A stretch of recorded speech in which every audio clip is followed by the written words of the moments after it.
ကနေ့မှာတော့ player တွေကိုထပ်ပြီးတော့ငွေကုန်ပေါင်းဖြစ်အောင်လှုပ်ကြံဖို့ကြံနေတဲ့မွန်းတွန်ရဲ့အသစ်ထွက်လာမယ့် skin တွေအကြောင်းကိုပြပြပေးသွားမှာဖြစ်ပါတယ်။ပထမအဆုံးကတော့ Nathan ရဲ့ MSC skin ပဲဖြစ်ပါတယ်။ကျွန်တော်အနေနဲ့ကတော့ဒီ skin ရဲ့ portrait ပုံကိုမြင်ရတဲ့လောက်ကတော့အရန်ကိုမှလမ်းတယ်လို့မိုက်တယ်လို့ထင်ပါတယ်။အထူးသဖြင့်ကတော့သူ့ရဲ့စုဝတ်စုံဒီဇိုင်းပိုင်းမှာ time traveler မှမသိအောင်လို့ color မျိုးစုံတွေသုံးပေးထားတာပါပဲ။ဒါအပြင်ကမှအနောက်ကမျိုးနဲ့ time travel ဆက်လို့အရာကြီးကသူ့ကိုတကယ်ပဲအချင်းခီးသွားသူတယောက်ကိုဖြစ်တယ်လို့တော့ခန်းစားရစေပါတယ်။ဒုတိယကတော့မြန်မာနိုင်ငံမှာပဲမိဖြတ်တာအာမရလို့ဂိမ်းထဲမှာပါမီလိုက်ဖြစ်နေတဲ့ hacker ရဲ့ collector skin ပဲဖြစ်ပါတယ်။အခု hacker ရဲ့ skin ကတော့တခြားသော skin တွေမှာလိုမျိုး hacker ဟိုအကောင်လို့ဒီကောင်လို့ဖြစ်နေတာမဟုတ်တော့ပဲတကယ်ရည်တဲ့ပင်လယ်နက်ထဲကမိုက်တကယ် creature တကောင်နဲ့တော်တော်လေးကိုမှဆင်တူသွားပါတယ်။အထူးသဖြင့်ကတော့သူ့ရဲ့ကြောပေါ်မှာရှိတဲ့ကြေးကွန်တွေဟာပင်လယ်အောက်ထဲမှာရှိတဲ့စိမ့်လန်းဆိုပြေနေတဲ့တန်တာကြောက်တန်းလေးတွေလိုမျိုး fight ရပြီးတော့သူ့ရဲ့ကြီးနဲ့လက်သေးတွေကလည်းအရန်ကိုမှပတ်သက်ဆန်လုံးပါတယ်။နောက်ထပ် hero တကောင်ကတော့ Bruno ဖြစ်ပြီးတော့သူကလည်း hacker လိုပဲ collector skin ထုတ်ပေးမှလည်းဖြစ်ပါတယ်။ skin ရဲ့နေက The Purifier ဖြစ်ပြီးတော့နေအတိုင်းပုံမှန်ကလေးကတိတာပြီးတော့လင်းလင်းတင်းတင်း aura တွေအပြည့်နဲ့မကောင်းမှုတွေလုပ်နေတဲ့သူတွေကိုလိုက်လံပြီးတော့ရှင်းလင်းမဲ့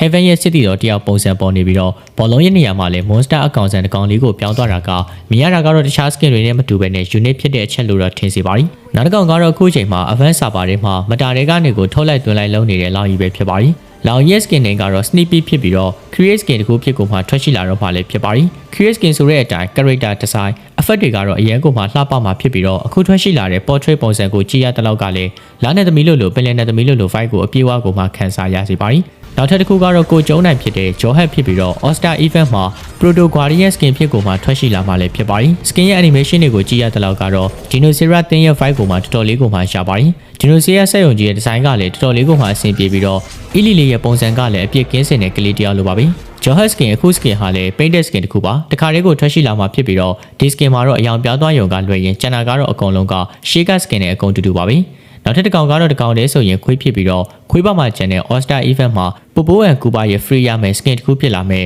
Proto Hunter ပဲဖြစ်ပါတယ်။ skin ရဲ့ animation ကတော့ free skin တွေအတိုင်းပဲမြမဆဆကြီးကိုမျှော်လင့်လို့ရတာတော့မဟုတ်ပေမဲ့ character design ကတော့ transformer skin တွေနဲ့တောင်မှသူမတာကိုမတာလို့တော့မှပြောလို့ရပါတယ်။ပိုပို skin ကလည်း Johat လိုပဲ painted skin တခုဖြစ်ကိုမှပါဝင်လာအောင်မှလည်းဖြစ်ပါတယ်။နောက်ထပ်တစ်ကောင်ကတော့ညာတန်ဖြစ်ပြီးတော့လေကိန်းမှာဆိုရင်အရန်ချန်တဲ့ Coedes ပဲဖြစ်ပါတယ်။အဲ့ဒါကတော့ Deep Sea Odyssey ဆိုတဲ့ event တစ်ခုမှပါဝင်လာမှာဖြစ်ပြီးတော့ Deep Sea ဆိုတဲ့ name အတိုင်းပဲပင်လယ်ရဲ့ငွေသက်တွေပြည့်နေနေတာကတော့သိတာပါတယ်။နောက်ထပ် Thomas Skin ကတော့ hero တစ်ကောင်နဲ့မဟုတ်ပဲ squad light ဖြစ်ပြီးတော့နာမည်ကိုတော့ Matra Zero လို့သိရပြီးတော့ပါဝင်တဲ့ hero တွေကတော့ H-Ball, Roger နဲ့ Asia တို့ပဲဖြစ်ပါတယ်။နောက်ထပ်တစ်ခုကလည်း squad skin တွေဖြစ်ပြီးတော့ Dragon skin တွေဖြစ်ကိုမှပါဝင်လာအောင်မဲ့ hero တွေကတော့ Gushin, Shuzao နဲ့ Mia နဲ့ Aurora တို့ပဲဖြစ်ပါတယ်။ထွက်ရှိလာတော့မဲ့ပုံတွေအရငကားတွေကတော့နောက်တိုင်းပုံစံမျိုးလိုမဟုတ်ပဲနဲ့အရှိတိုင်းဆက်ဆံငကားတွေရဲ့ fight ကိုခန်းစားရစေမှလည်းဖြစ်ပါတယ်။နောက်ထပ်တစ်ခုကတော့လေကိုမြောက် Asset Brain Collab skin တွေထွက်ရှိလာမှာဖြစ်တဲ့ Gunivia နဲ့ Fasana တို့ပဲဖြစ်ပါတယ်။နောက်ဆုံးထွက်ရှိလာမယ့် skin ကတော့ Wife ရဲ့ Starlight skin ဖြစ်ပြီးတော့အယောင် color လေးတွေကတော်တော်လေးကိုမှလှပြီးတော့ဘယ်ချိန်ထွက်ရှိလာမလဲဆိုတာတော့အခုချိန်ထိကိုမှမသိသေးပါဘူး။ Brother တို့အနေနဲ့အခုလိုမျိုး Mobile Legends ရဲ့နောက်ဆုံးရအကြောင်းအရာတွေပြင်ကုန်မှာစိတ်ဝင်စားစရာကောင်းတဲ့ Mobile Legends content တွေကိုသိချင်ရင်တော့